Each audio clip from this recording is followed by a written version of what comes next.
이렇게 우리 사회의 가치관이 다 혼란스러워졌어요. 이런 때에 택자인 우리는 어떻게 해야 할까요? 오늘 히스기야처럼 우리를 구원하소서 간절히 외쳐 기도해야 하겠습니다. 우리를 구원하옵소서 이 기도를 어떻게 드려야 하는지 오늘 히스기야의 기도를 통해서 함께 생각을 해보겠습니다. 우리를 구원하옵소서의 기도 첫 번째는 반복되는 조롱과 위협 때문입니다. 8절 9절에요. 랍사게가 돌아가다가 아수르 왕이 이미 라기스에서 떠났다 함을 듣고 림나로 가서 아수르 왕을 만났으니 왕이 거기서 림나와 싸우는 중이더라. 아수르 왕은 구스 왕 디르하가가 당신과 싸우고자 나왔다 함을 듣고 다시 히스기야에게 사자를 보내며 이르되, 자, 우리가 이제 지난주 1절부터 7절까지를 보면요. 그 전에 단 두 차례 연설로 예루살렘 백성 모두를 제압한 랍사게로 인해서 히스기야는 옷을 찢고 굵은 배를 두르고 성전으로 들어가서 대신들을 역시 굵은 배를 두르게 해서 이사야에게로 보냅니다. 왜 이사야에게로 보냈을까요? 이 대신들이 아주 협상의 달인이라서 보냈을까요? 기도 대장이라서 보냈을까요? 지금 이제 유다는 너무 넘어질 일이 왔어요. 근데 너무 두려워하고 있으니까 사실은 이제 말씀으로 꾸짖음을 받고 처방을 받고자 보냈다고 할 수 있어요. 그랬더니 지금 너무 두려워하고 있는데 하나님이 이사야를 통해서 하나님을 모욕하는 말로 두려워하지 말라. 그를 거짓 영의 소문으로 칼에 죽게 하리라고 구체적으로 처방을 해주셨어요. 이제 이사야는 이 말씀을 붙잡고 기도하는 거예요. 이런 말씀이 없으면은 이 환경만 붙잡고 울며 불며 기도하는데 그렇다고 응답이 되는 게 아니에요. 요즘 우리가 예레미야 큐티를 하잖아요. 그러니까 막 경고를 하고 계속 그러면서도 내가 널 고쳐주겠다 경고했다. 그러니까 그냥 이 살아있는 여호와의 말씀이니라. 그러니까 9절마다 나오는 거예요. 하루 본문에 11절까지 그냥 여호와의 말씀 여호와가 막 14번이나 나오고. 그러니까 기도는 절대 말씀 붙잡고 하라는 거예요. 그때는 성경이 없던 시절이라 이사야가 하나님 대신 말씀 역할을 지금 한 것이죠. 그래서 이 말씀 받았어요. 다시 현실로 돌아옵니다.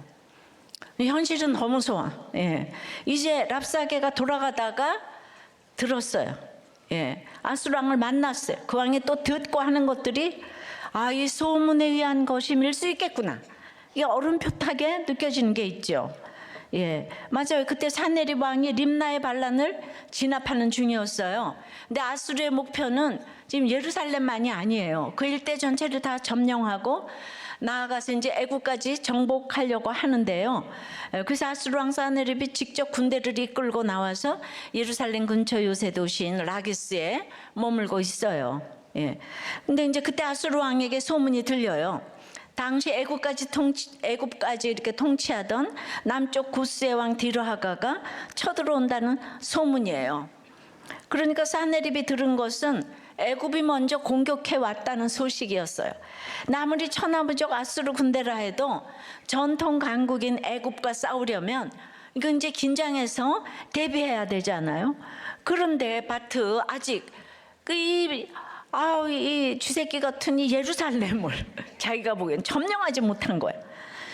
그 당시 아수르는 적어도 성으로 둘러싸인 유다에 46개 성읍을 다 파괴하고 정복하고 빼앗았다고 해요. 그러니까 유다는 이제 예루살렘 성읍 하나만 달랑 남은 이제 위기 상황이지만 사네립 편에서 보면 다 이긴 싸움인데 마지막 잎새 하나 예루살렘이 달랑달랑 매달려 있어. 안 떨어지고 있어. 근데 예루살렘을 포위하고 있는 병력을 빨리 빼내서 애국군과 싸워야 하니까 사네립이 지금 마음이 급한 거예요. 그래서 이제 사네립이 다시 히스기야에게 사자를 보내는 거예요. 그래서 이제 10절에 너희는 유다의 왕 히스기야에게 이같이 말하여 이르기를 내가 믿는 내 하나님이 예루살렘을 아수르 왕의 손에 넘기지 아니하겠다 하는 말에 속지 말라. 사내립이 이번에는요 편지를 보냈어요. 예, 지난번에는 랍사게를 통해 말로 전했잖아요. 이제 말은 들을 때는 엄청난 일도 지나면 잊혀져요. 말은 순간이잖아요. 예, 요새야 녹화 다 할 수 있지만은 말 자체는 사실 담아둘 수가 없어요. 그런데 글은 언제든 볼 수 있게 남기는 거잖아요. 예, 근데 이번에 글로 보냈어요.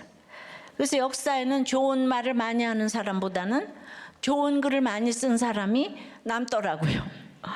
예, 저도 큐티를 날마다 쓰면서 했기 때문에 지금 이제 날마다 살아나는 큐티로 여러분을 찾아갈 수 있게 된 거죠. 예, 근데 이렇게 눈티, 귀티만 했다면 지금 남은 게 없어요. 여러분들 큐티를 자동차 타고 가면서 귀티했다고 큐티한 게 아니에요. 하나도 기억에 남지 않아요. 예, 그렇게 듣더라도 본문을 보면서 써가면서 여러분들이 못하면은 그걸 녹취를 하면서라도 그래야 남아요. 근데 이게 이 편지가 나쁜 내용이면 더 괴롭잖아요.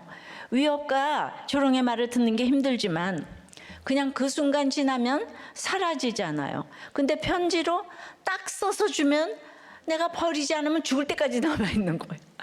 이 글은 무서운 거예요. 편지에 제일 먼저 쓴 내용이 뭐예요? 하나님이 예루살렘을 아수르 왕의 손에 넘기지 않겠다고 말했다고 한 걸 네가 믿는 모양인데 그거 믿지 마라. 속지 말라. 원어를 직역하면 하나님이 속이게 하지 말라. 그거 다 사기라는 거예요. 그러니까 랍사게를 통해 말로 할 때는 히스기야가 속이게 하지 말라 했어요. 예.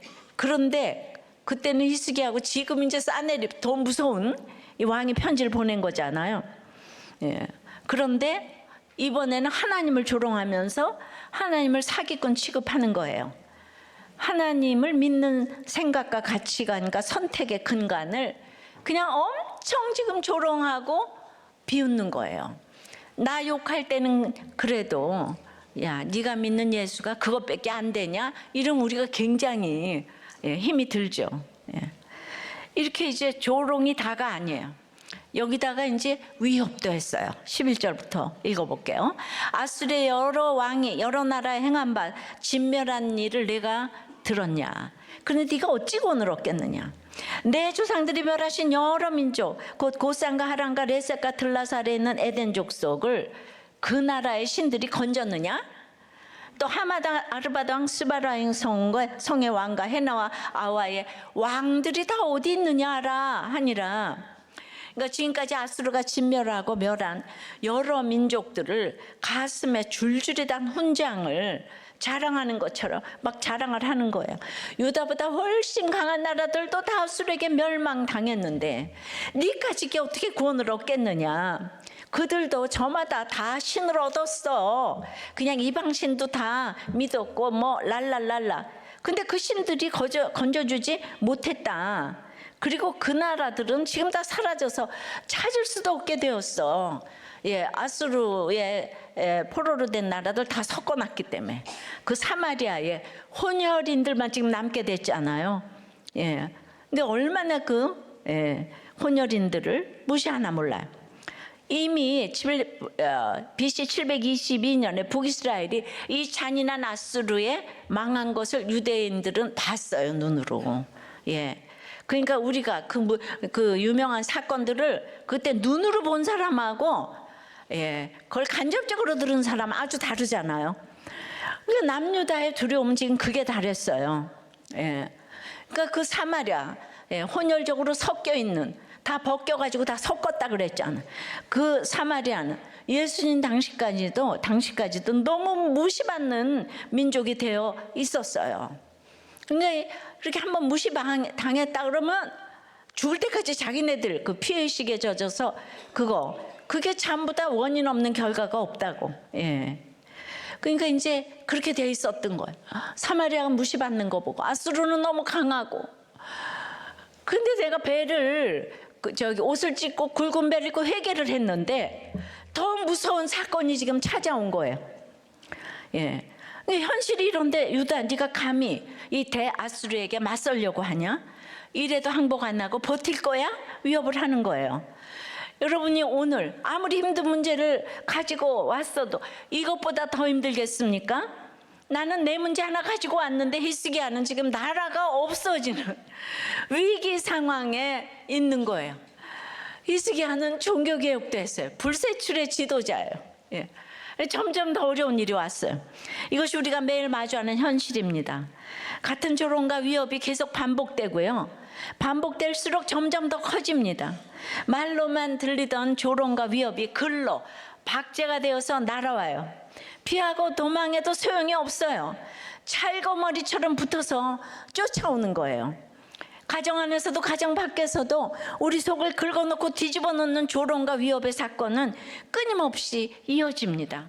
근데 이렇게 들어보면 너무 쉬운 건데, 누가 딸을 스토커가 그렇게 쫓아다닌다고 하는데, 근데 그거를요 신고를 못 하더라고요. 무서워서.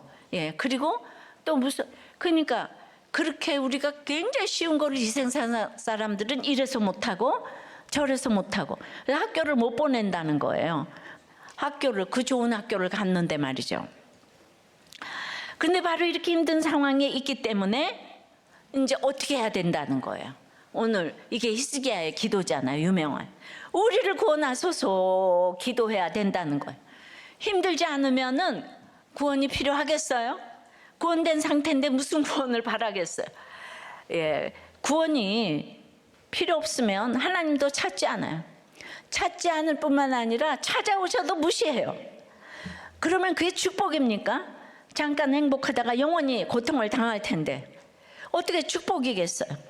우리 삶이 반복되는 조롱과 위협으로 가득하기에 그 조롱과 위협이 갈수록 심해지기 때문에 우리가 구원을 필요로 하고요. 구원하실 하나님을 찾는 거예요. 우리를 구원하옵소서 기도할 수밖에 없는 거예요. 따라서 우리가 오늘 당하는 조롱과 위협의 사건은 절망할 이유가 아니고요. 그런 고난은 우리를 구원하옵소서에 기도할 이유가 되는 것입니다. 그러니까 히스기야의 유명한 기도가 이래서 나온 거예요. 적용 질문이에요. 어떤 조롱과 위협을 당하고 있습니까?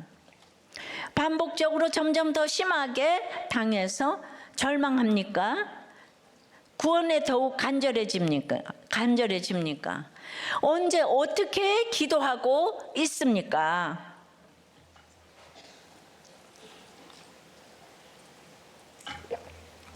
대단한 조롱을 당하는 게 아니고요. 우리는 늘 삶에서 우리 그 남자들 모임에서 보니까 듣기 싫은 말이 아내가 약을 더 늘려보는 게 어때? 그리고 설교 시간에 아내가 저거 네 얘기야.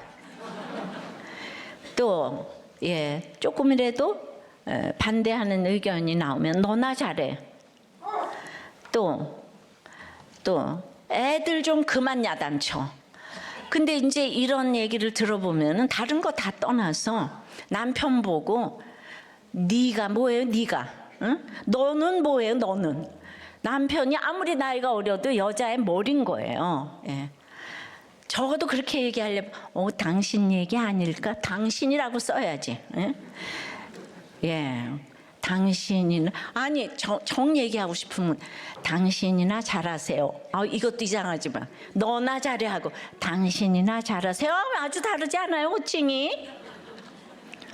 여러분 여자의 머리가 남자예요. 남자를 우습게 여겼다가는 돈 아무리 만나도 그 집은요 놀라서 막 호출이 오잖아요 지금. 하여튼 남자를 우습게 여기고는요 다 앞으로 안고 뒤로 미치는 거예요. 존댓말 쓰셔야 돼요. 그러면 또 친근감이 없어요. 결혼 전에는 그렇게 할 수 있어도 이제 아이들이 있고 그러잖아요. 위치가 있는 거예요. 질서가 있는 거예요. 네 이런 얘기 다 빼고 이쁘게 호칭이라도 예쁘게 하여튼 무시받았다는 마음을 가지지 않도록 하는 게 정말 지혜로운 여자고, 여자가 재료가 좋기 때문에 잘해야 되는 거예요. 남자는요 먼지잖아 먼지. 그러니까 여자가 본 차이 나자. 여자가 잘해야 돼. 여자가. 남자들 너무 좋아하지 말고 호칭에 합당한 또 삶을 살아주세요. 예. 자, 우리를 구원하옵소서의 기도 첫째는 그러니까 반복되는 조롱과 위협 때문이에요. 조롱과 위협은 가정에서, 직장에서 날마다 조롱 위협 받아요. 예. 그러니까 그때 우리가 할 수 있는 게 뭐예요? 우리를 구원하옵소서 기도해야 돼요. 둘째는 살아계신 하나님께 기도를 드려야 돼요. 14절 15절에 히스기야가 사자의 손에서 편지를 받아보고 여호와의 성전에 올라가서 히스기야가 그 편지를 여호와 앞에 펴놓고 그 앞에서 히스기야가 기도하여 이르되, 이제 히스기야가 수많은 글을 받아봤을 텐데요, 이 아수르 왕의 편지가 가장 무겁고 무서운 글이었을 거예요. 너무너무 수치스럽고 분하고 두려웠을 거예요. 나라의 운명을 결정해야 되잖아요. 편지 들고 읽기도 힘들었을 거예요. 여러분들 인생의 무게가 너무 무겁고 힘들어서 당장이라도 주저앉고 싶은데 히스기야가 그렇게 하지 않아요. 그건 답이 아니기 때문이에요. 여러분들이 지금 그 상황에서 포기하고 절망하고 떠나고 사라지고 이혼하고 죽는 거, 이런 것들은 절대로 해결책이 될 수가 없어요. 자자손손 더 큰 조롱과 위협이 반복될 뿐이에요. 나무 십자가 피하면 뭐가 온다고요? 철 십자가가 기다리고 온다는 거예요. 요즘에 예레미야에서 나무 멍에 피하면 쇠멍에가 오잖아요. 그러니까 히스기야는 주저앉는 대신 이제 성전으로 또 올라가는 거예요. 왜죠? 지난 주일에 이미 이사야에게 말씀을 받았잖아. 그러니까 더욱 말씀의 자리로, 예배의 자리로 올라가는 거예요. 그러고는 어떻게 합니까? 그 무거운 편지, 쳐다보기도 싫은 편지, 당장이라도 불태워 없애버리고 싶은 편지를 어디에 놓습니까? 여호와 앞에 딱 펴서 놓는 거예요. 하나님께 보여드리는 거예요. 수치스럽고 분하고 두려운 것들을 모두 펴서 하나님께 맡기는 거예요. 성전에 와서 이렇게 목장 예배에서 우리가 터놓고 다 얘기하고 말씀으로 해석 받으면서 여호와 앞에서 기도하는 거하고 똑같아요. 제가 아무리 생각해도 지나침이 없어. 우리도 교회가 이 교회 와서 모든 걸 얘기하니까 하나님께서 이렇게 우리들에게 치유함을 주시고 여러분들의 자유함을 주신지 믿습니다. 감추고 있으면 안 돼요. 편지를 하나님 앞에 내놓고, 성전이잖아요. 우리가 이 성전들이 다 모여 있는데, 성전, 우리 몸이 여호와의 성전이야. 성전들이 모여 있는데 인간이 100% 악하고 죄인인데 뭘 그렇게 감추겠어요. 응답받는 기도는 이 내 환경에서 말씀을 붙잡고 기도하는 것이기 때문에 큐티하면서 퀘션 타임 하면서 그래서 이제 구속사로 해석하면서 기도하는 것이 얼마나 대단한 응답인 줄 모릅니다. 이미 히스기야는 말씀을 붙잡았기 때문에 이사야로부터 이제 옷을 찢지도 않고 이게 더 힘든 일이 왔지만은 기도하는 거예요. 여러분, 예레미야서부터 계속 말씀을 붙잡는다.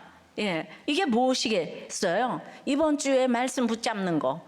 예레미야 30장 17절에 우리가 상처가 중해요. 상처로부터 새살이 돋아나게 하여 너를 고쳐주리라. 30장 11절에도 이는 여호와의 말씀이라. 내가 너희와 함께해서 너를 구원할 것이라. 너를 흩었던 그 모든 이방을 내가 멸망시키리라. 그럴지라도 너만은 멸망시키지 아니하리라. 여기까지 너무 좋잖아요, 그죠? 근데 그 뒤에 그러나 내가 법에 따라 너를 징계할 것이요 결코 무죄한 자로만 여기지는 아니하리라.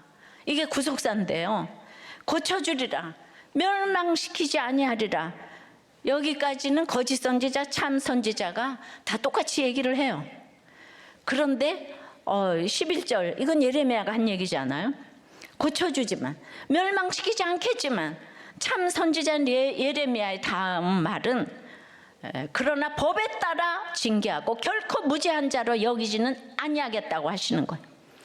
하나님은 끝까지 택자인 나를 그냥 고쳐주는 게 아니고 값을 치러서 고치시기를 원하신다는 거예요.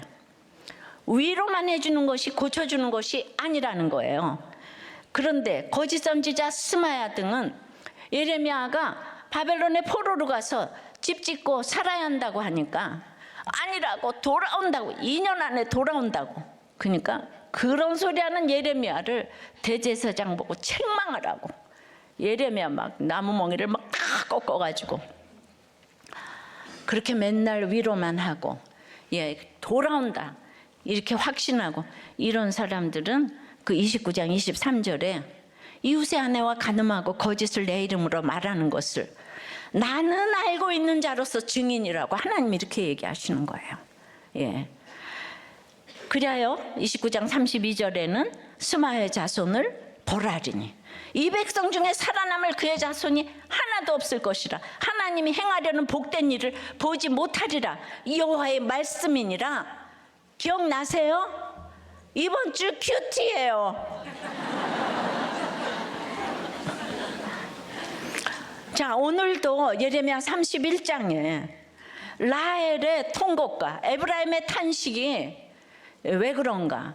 그들이 멍에에 익숙하지 못해서 하나님이 징벌을 내렸다고 하는 거예요. 라헬은 남편의 사랑 받았잖아요. 모든 거 갖춰서. 거기 후손이 또 에브라임이야. 근데 이 사람들이 왜 통곡을 하고 탄식을 하냐고요. 잘나서 멍에에 익숙하지를 못해. 그래서 하나님 사랑해서 징벌을 내렸대요. 그럼에도 주님은 그냥 그들을 그냥 사랑해서 깊이 생각하시고 창자가 들끓어 불쌍히 여기리라 하는 거예요. 하나님 누군가 택자를 미워하지 않아요. 그러면 오늘 그거를 깨달으면 단잠을 잔다는 거예요. 깨어서 우리가 깨어서 하는 일이 뭔가 하면은 이제 아비가 포도를 먹었다고 내 이가 시다고 남 탓을 하지 않는다는 거예요. 여러분 이렇게 말씀 붙잡고 기도하는 사람은 남 탓을 하지 않아요. 남 탓을 하지 않으면 말씀이 깨달아져요. 남 탓을 하지 않아야 말씀이 깨달아져요. 그들 아무리 거짓 제사장들처럼 거짓 선지자처럼 날마다 남들한테 좋은 얘기를 하는데 말씀이 안 깨달아져. 그러니까 남들을 다 이렇게 이제 구렁텅이에 빠지게 하잖아요. 이것이 바로 이정표가 되는 삶이라고요. 그러니까 이제 이 말씀을 듣고 그거가대로 계속 기도를 하니까 이번 주일에도 만인 제사장 시대에 이 선지자들 얘기가 나오잖아요. 저한테 하는 얘기잖아요. 거짓 선지자들은 나만의 이 사생활이 필요하다고 가서 한 일이 이웃의 아내를 간음한 거잖아요. 그죠? 그러니까 우리는 모든 게 이론론인데 경건주의는 아닌 거예요. 근데 내 생활 찾겠다고 하면서 죄만 짓고 있는 모습을 보게 되잖아요. 그러니까 이제 저도 이제 선지자고 이러니까. 그러니까 나는 이제 천국 갈 때까지 내 생활이 없는 게 맞아요. 그렇게 뭘 하려고 그러면 안 돼. 그리고 내가 또 어디 가서 뭘 하겠어요. 내가 뭘 하나 사도 내가 가서 뭘 성형수술을 한다 그러면 전 세계에 소문날 거 아니에요. 할 수 있는 게 없어. 할 수 있는 게 그거를 인간적으로 생각하면 불쌍한 거잖아요. 그러니까 이 거짓 선지자들은 예레미야를 불쌍하게 보는 거예요. 그러니까 저 찌질하게 사는 인간 그러면서 자기네들은 이웃의 아내를 탐하고 하나님이 말하지 않는 거짓을 하나님의 이름으로 말했다는 거예요. 쓸데없는 계속 위로를 희망을 주는 거예요. 그러므로 이 차별금지 제정은 창조 질서를 막는 악법이에요. 낙태의 동성애 옹호는 왜냐하면 생명이 끊어지는 거죠. 그러니까 그런 게 나만의 사생활 보호가 아니라니까요. 우리 시대에 너무 잘생긴 배우 록 하우드슨이 있었어요. 무기여 잘 있거라, 자이언트 여기 주인공으로. 저 사람 어떻게 저렇게 잘생겼나. 근데 1960년도서부터 그 사람이 동성애자인 거예요. 근데 이 동성애가 왜 안 끝나냐면은 너무 엄청난 부자가 돼가지고 그 쾌락을 유지할 수 있는 그게 되는 거야. 없어야지 그런 동성애자들이 다 부자고요. 다 지식이 있어요. 합리화를 하는 거예요. 그러니까 그래서 그 사람이 에이즈로 죽었잖아요. 59살에. 그 많은 돈을 가지고 그동안에 자기하고 관계했던 사람이 막 소송을 하고 돈 내놓으라고 그러고 맨 마지막에 너무 추한 거예요. 그러니까 나만의 사생활 이딴 얘기 좀 하지 마시고 그럼 우리 어떻게 해야 돼요? 우리를 구원하옵소서가 저절로 이제 나와야 되는 거예요.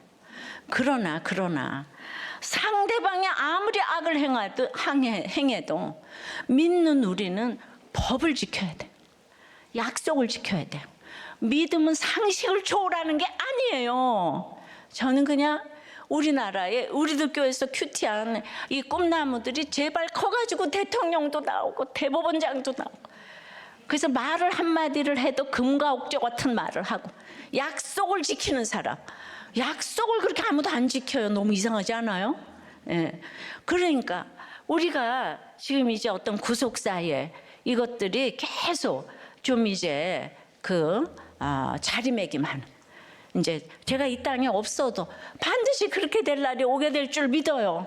말 한마디를 해도 씨알이 먹히는 얘기를 해야 되는 걸. 여러분, 사울부터 시드기야까지 북이스라엘 남유다에 모두 42명의 왕이 있었어요. 그런데 이렇게 명시적으로 하나님께 기도했다고 기록된 왕이 딱 3명이야. 다윗, 솔로몬, 히스기야요. 저 역대기에 므낫세가 1명 더 있어요. 므낫세는 가장 악한 왕이에요. 근데 그도 회개하고 기도했기 때문에 똑같은 기도했다는 그 표현을 쓴다고요. 근데 다른 왕들에게 어려움이 없었겠습니까? 아니죠. 많은 어려움이 있었어요. 나라가 망할 뻔한 적도 있고 직접 멸망을 겪은 왕들도 있어요. 그런데 그 환경에서 하나님 앞으로 올라가서 하나님께 진정으로 기도한 왕은 이렇게 3명밖에 없다는 거예요. 기도라는 말이 너무 익숙하고 기도해야 하는 건 다 알지만은 실제로 이렇게 구속사적으로 기도하는 사람이 없는 거예요. 말씀을 붙잡고 기도해야 되는 거지, 살려주리라, 네 시작은 미약하였으나 나중은 창대하리라, 이딴 말씀만 가지고 하는 게, 말씀 붙잡고 하는 게 아니에요. 그러니까 왕 같은 사람일수록 이런 기도를 더 하네요. 로커드 스님, 세상에 그런 60년대에서부터 50년대부터 그 유명한 사람이 그때도 동성애를 했는데 끝까지 아이도 안 낳고, 그리고는 그 많은 돈을 해서 그 밑에 나머지 사람들이 다 소송해서 돈 뺏어가려고, 나한테 에이즈 뭐 이걸 안 알렸다 뭐 이래가지고 뭐 몇백만 불을, 아유 세상에. 네, 그러니까 왜 그럴까요? 기도를 받으시는 유일한 대상을 우리가 알지를 못하기 때문에, 하나님이 누군지 모르기 때문에 회개가 안 되기 때문이에요. 그래서 누구에게 기도하느냐가 너무 중요해요. 15절에요. 그룹들 위에 계신 이스라엘의 하나님 여호와여, 주는 천하만국의 홀로 하나님이시라. 주께서 천지를 만드셨나이다. 그룹은 하나님 곁에 있는 천사예요. 세상 왕이 왕좌에 좌정한다면 하나님은 하늘 위 천사들 위에 좌정하신다는 거예요. 진짜 왕의 영광과 권능은 오직 하나님께만 있는데, 이렇게 높으신 하나님이 바로 이스라엘의 하나님 여호와시라는 고백이자 기도예요. 이 하나님이 어떤 분이라 고백합니까? 천하만국의 홀로 하나님이시래요. 천지를 만드셨다고 합니다. 온 우주에 하나뿐인 하나님, 그야말로 원탑이시고 절대자인 하나님이심을 찬양하는 거예요. 우리가 무릎 꿇고 믿어야 할 존재는 엄청난 군대를 끌고 와 우리를 조롱하고 위협하는 사네립 같은 사람이 아니라 천지를 창조하신 하나님이신 줄 믿습니다. 그러니까 이제 하나님 누구신 줄 알았잖아요. 그러니까 16절부터 여호와여 귀를 기울여 들으소서, 여호와여 눈을 떠서 보시옵소서, 사네립이 살아계신 하나님을 비방하러 보낸 말을 들으시옵소서. 하나님께서 우리에게 날마다 들으라 하시고 보아라 하시잖아요. 그러니까 히스기야도 하나님 닮아서 하나님께 들으소서, 보시옵소서, 들으시옵소서. 하나님 흉내내는 건 괜찮아요. 기도합니다. 그냥 듣는 게 아니고 귀를 기울여 들으소서, 그냥 보는 게 아니고 눈을 떠서 보시옵소서 기도해요. 너무너무 간절한 기도예요. 나는 차마 들을 수 없고 볼 수 없는 이 어마어마한 시련을, 이 기가 막힌 사연을, 조롱과 위협이 가득한 이 편지를 그냥 대상이 있잖아요. 여호와요, 여호와요, 여호와요, 제발 좀 직접 들으시고 직접 보시옵소서 하면서 간절히 부르짖는 거예요. 이 조롱과 이 위협은 나만을 향한 게 아니고 하나님의 백성만을 향한 것도 아니고 살아계신 하나님을 향한 비방이니까 주님이 주님의 귀로 들어보시고 주님의 눈으로 봐주시라는 거예요. 예. 저 높은 곳에 자정하신 하나님은 우리로부터 멀리 계신 분이 아니에요. 이 높으신 하나님은 또한 살아계신 하나님이에요. 살아계시기 때문에 그 귀로 우리의 사정도 들으시고 우리의 말도 들으시고 우리의 신음도 들으시고 우리의 생각과 감정까지도 심지어 우리의 무의식의 소리까지도 들으시는 거예요. 하나님께서 살아계시기 때문에 그 눈으로 우리의 형편을 보시고 우리 행동도 보시고 몸집도 보시며 심지어 우리 마음의 움직임까지도 보시는 거예요. 높으신 하나님은 동시에 우리와 가장 가까이 계시는 하나님, 우리 안에 거하시는 살아계신 하나님이신 줄 믿습니다. 하나님께서 지금 내 생각도 들으시고 내 마음도 보신다고 하시니 어떠세요? 여러분은 두렵고 부담스럽습니까? 하나님께 들키면 안 되는 게 있어서 두려우세요? 내 생각과 마음까지도 살피시는 살아계신 하나님이 계셔서 평안입니까? 두려움입니까? 우리가 감당할 수 없는 일을 주님이 직접 보고 듣고 책임져 주시는 것이 우리가 받은 특권입니다. 오늘 인생의 깊고 깊은 구덩이에 빠진 듯한 우리의 모든 상황에서 우리는 우리를 구원하옵소서 이 간절한 기도를 부르짖을 수가 있는 거예요. 살아계신 하나님께서 우리를 보고 듣고 계시기 때문이에요. 그러므로 우리는 나를 구할 구원자 찾아 이리저리 방황할 필요가 없습니다. 어떤 사건에서도 우리를 구원하옵소서 부르짖는 기도를 들으시는 살아계신 하나님이 계시기 때문입니다. 오직 살아계신 하나님께만 기도할 때 우리를 건지시는 구원을 경험하게 될 줄 믿습니다. 적용 질문이에요. 사람들 앞에 펼쳐놓지 못하는 수치스러운 사건이 있습니까? 해결을 위해 누구를 무엇을 찾아 방황했습니까? 하나님께서 귀로 들으셨고 눈으로 보셨음을 믿습니까? 이제 하나님 앞에 펼쳐놓고 기도하시겠습니까? 예, 진짜 하나님 앞에 펼쳐놓고 모든 걸 얘기하는 거는 이제 우리들 교회가 정말 증거라고 생각이 됩니다. 한 목자님이 저는 사람들의 외침에 주눅이 듭니다. 자신이 초라해 보일 때도 있고요. 요즘 새벽에 탑차를 끌고 배송을 해서 누더기 같은 옷을 입고 냉장고에 들어가는 일을 하니 사람들의 눈에 내 모습이 어떻게 보일까 의식이 됩니다. 우리들 공동체에서 하나님이 주신 장로라는 직분이 가벼운 자리가 아닌데 세상의 돈과 권세에 왠지 눌리고 주눅이 드는 것이 속임을 당하는 것이라는 묵상이 됐습니다. 수치를 펼쳐 놓으셨네요. 우리 장로님이 배운 것 가진 것 없어도 구속사를 꿰고 계시니까 사람들을 목장마다 살리셔서 결국 장로님이 되셨잖아요. 그러니까 이런 얘기를 이제 거짓 선지자가 아니면 이런 얘기를 펼쳐 놓으니까 다른 사람들이 힘을 얻잖아요. 그러나 나는 웬디던가 같은 죄인이라고 인정이 되고 묵상이 되고 언제나 내가 관계를 맺고 싫으면 언제든지 버리고 가는 그 웬디던하고 나가 똑같다. 그러니까 항상 자기를 직면하고 보는요. 이런 나눔을 해주니까 모든 사람들이 자기 얘기를 하는 게 쉬운 게 아닌가 싶어요. 자, 우리를 구원하옵소서. 첫째는 반복되는 조롱과 위협 때문에 기도해야 돼. 두 번째는 그 대상이 살아계신 하나님인 거예요. 그리고 기도하는 가장 큰 목적은 영혼 구원인 거예요. 세 번째는 영혼 구원이 목적이에요. 17절, 18절. 여호와여 아수르 여러 왕이 과연 여러 민족과 그들의 땅을 황폐하게 하고 또 그들의 신들을 불에 던져 싸우니 이제 기도를 들으시는 살아계신 하나님을 고백하고 기도할 수밖에 없는 힘든 상황을 들어달라고 간구한 히스기야는 이제 자기 앞에 놓인 문제를 인정하는 거예요. 그래서 직면하는 기도를 드려요. 여기서 오늘 히스기야가 과연 그랬어요. 이건 참으로 정말로 진짜로 그렇다는 거예요. 아스루 왕이 지금 조롱하고 위협하잖아요. 근데 그게 아니다 그런 게 아니고 조롱하는 게 다 맞다는 거예요. 아수르 왕의 말이 다 맞다. 당신이 나보다 옳다 인정했어요. 예.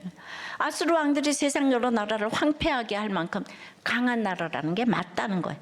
그 신들을 불에 던질 만큼 힘이 세다는 것도 맞다고 받아들여요. 이미 닥친 문제를 직면하지 못하는 것은 두려움 때문 같아요.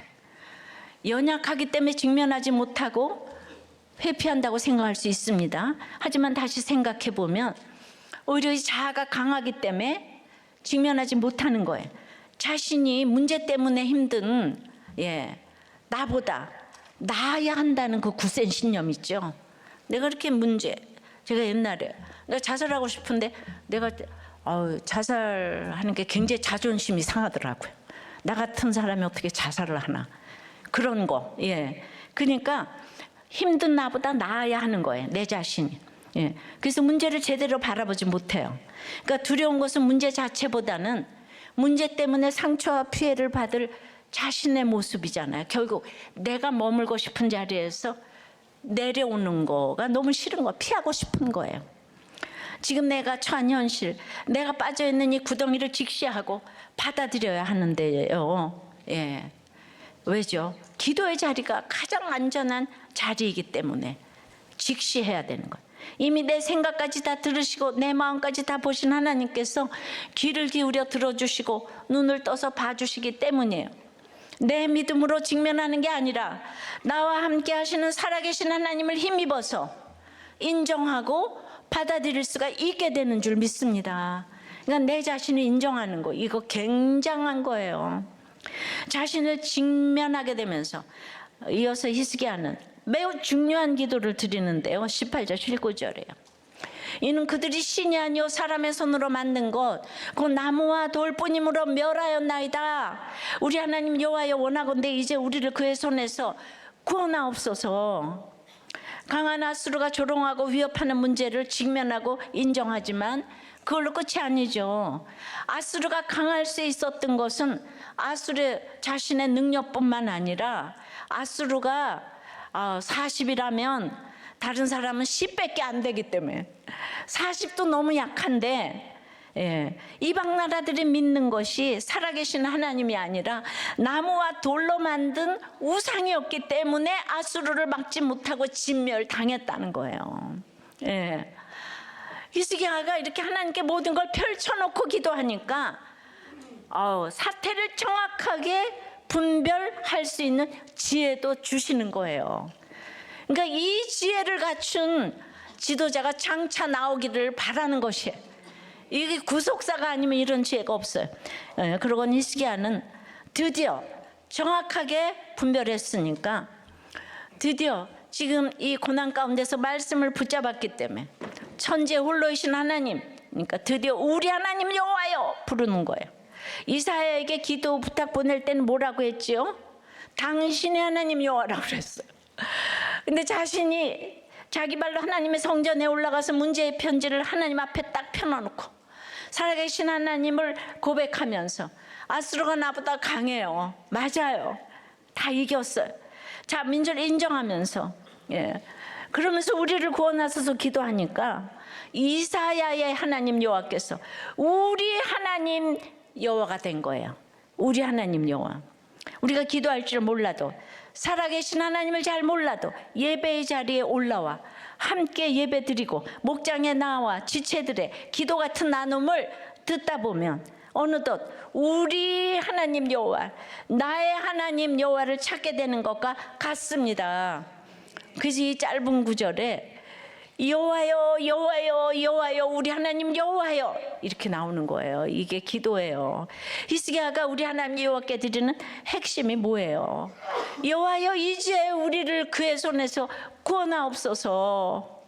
이제까지 일어난 일 다 들으셨고 다 보셨으니 그러므로 이제는 우리를 저 무서운 아수르 왕의 손에서 건져주옵소서, 구원하옵소서 외치는 거예요. 근데 하나님이 이 기도를 왜 들어주셔야 될까요? 히스기야의 그 간절한 기도의 목적이 뭘까요? 19절 그리하시면 천하만국의 주 여호와가 홀로 하나님이신 줄 알리이다 하니라. 우리를 구원하시면 여호와가 하나님이시라는 것이 아니고요. 예, 우리가 이게 말씀을 붙잡아야 된다 그랬잖아요. 이사야를 통해 말씀을 주셨잖아요. 그 말씀을 주신 하나님이 이 말씀을 이루시기 때문에 홀로 하나님이시라는 것입니다. 목요일 큐티인 예레미야 30장에도 내 말을 기록하라고 했죠. 예. 근데 기록하려면은 야곱의 환난 가운데, 그 고통 가운데 철필로 기록한 것처럼 야곱의 환난이 있으면 기록이 잘 되는 거라. 예. 이 돈 좋아하고 여자 좋아하고, 예. 그렇게 해서 제가 제재를 보며 큐티를 기록했더니 지금 수십 년이 지났는데 그 말씀이 그대로 다 이루어져서 하나님이잖아요. 그죠? 주 여호와가 하나님이신 줄을 알게 되었다고요. 예. 몰라요?